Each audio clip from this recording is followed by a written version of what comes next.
किंतु वे विलग नहीं, अपितु भगवान से नित्य संबद्ध हैं। इस तरह भगवान, जीव, प्रकृति तथा काल ये सब परस्पर संबंधित हैं और सभी शाश्वत हैं। लेकिन दूसरी वस्तु कर्म शाश्वत नहीं है। हाँ, कर्म के प्रभाव अत्यंत पुरातन हो सकते हैं। हम अनादिकाल से अपने शुभ अशुभ कर्मफलों को भोग रहे हैं, किंतु साथ ही हम अपने कर्मों के फल को बदल भी सकते हैं, और ये परिवर्तन हमारे ज्ञान की पूर्णता पर निर्भर करता है। हम विविध प्रकार के कर्मों में व्यस्त रहते हैं। निस्संदेह हम यह नहीं जानते कि किस प्रकार के कर्म करने से हम कर्म फल से राहत प्राप्त कर सकते हैं, लेकिन भगवद गीता में इसका भी वर्णन हुआ है। ईश्वर अर्थात परम ईश्वर की स्थिति परम चेतना स्वरूप है। जीव भी ईश्वर के अंश होने के कारण चेतन है।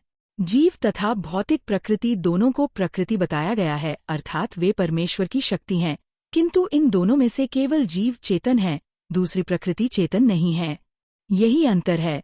इसीलिए जीव प्रकृतिपरा या उत्कृष्ट कहलाती है, क्योंकि जीव भगवान जैसी चेतना से युक्त है, लेकिन भगवान की चेतना परम है, और किसी को यह नहीं कहना चाहिए कि जीव भी परम चेतन है।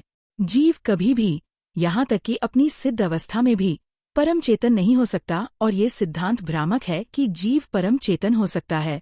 वह चेतन तो हो सकता है, लेकिन पूर्ण या परम चेतन नहीं।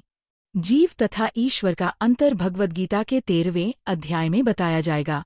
ईश्वर क्षेत्रज्ञ व चेतन है, जैसा कि जीव भी है, लेकिन जीव केवल अपने शरीर के प्रति सचेत रहता है, जबकि भगवान समस्त शरीरों के प्रति सचेत रहते हैं। चूंकि वे प्रत्येक जीव के हृदय में वास करते हैं, अतएव वे जीव विशेष की मानसिक गतिशीलता से परिचित रहते हैं। हमें यह नहीं भूलना चाहिए।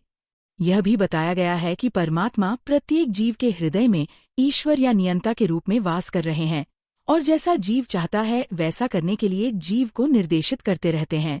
जीव भूल जाता है कि उसे क्या करना है। पहले तो वह किसी एक विधि से कर्म करने का संकल्प करता है, लेकिन फिर वह अपने ही कर्म की क्रियाओं और प्रतिक्रियाओं में उलझ जाता है। एक प्रकार का शरीर त्यागने के बाद वह दूसरा शरीर ग्रहण करता है, जिस प्रकार हम वस्त्र उतारते तथा पहनते रहते हैं। इस प्रकार जब आत्मा देहांतरण कर जाता है, अतः उसे अपने विगत पूर्वकृत कर्मों का फल भोगना पड़ता है। ये कार्यकलाप तभी बदल सकते हैं जब जीव सतोगुण में स्थित हो और ये समझे कि उसे कौन से कर्म करने चाहिए। यदि वह ऐसा करता है तो उसके विगत पूर्वकृत कर्मों के सारे फल बदल जाते हैं। फल स्वरूप कर्म शाश्वत नहीं है। इसीलिए हमने ये कहा है कि पांचों ईश्वर, जीव, प्रकृति, काल तथा कर्म में से 4 शाश्वत हैं, कर्म शाश्वत नहीं है।